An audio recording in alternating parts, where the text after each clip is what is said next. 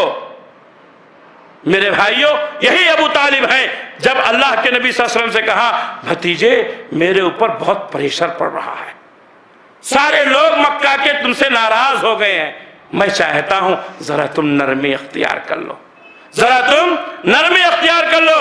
ہمارے نبی نے کہا تھا اے چچا جان سن لو، اگر یہ لوگ میرے ایک ہاتھ میں سورج اور دوسرے ہاتھ میں چاند لا کر رکھ دیں اور یہ سوچیں کہ میں اپنی تبلیغ سے باز آ جاؤں اور اپنا مشن چھوڑ دوں، اللہ کی قسم یہ ناممکن ہے۔ یہ وہ چچا ہیں، کہا تھا بیٹے جا جا بیٹے، جب تک ابو طالب کی رگوں میں خون ہے کوئی تیرا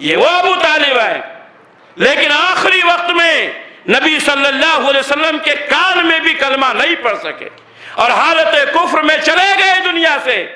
اللہ کے نبی صلی اللہ علیہ وسلم کو بہت غم ہوا، بہت تکلیف ہوئی، ایسا لگ رہا تھا کہ اللہ کے رسول صلی اللہ علیہ وسلم اپنے کو ہلاک کر دیں گے۔ اللہ تعالیٰ نے فرمایا اِنَّكَ لَا تَهْدِي مَنْ أَحْبَبْتَ وَلَكِنَّ اللَّهَ يَهْدِي مَن يَشَاءُ۔ اے اللہ کے رسول آپ جس کو چاہے ہدایت دے دیں، یہ آپ کا کام نہیں ہے، اللہ جس کو چاہتا ہے ہدایت دیتا ہے۔ تو ایک داعی اور مبلغ کو چاہیے کہ سامنے والے سے گفتگو کریں، بات کریں تو زور نہ ڈالیں کہ وہ آپ کی بات مانیں۔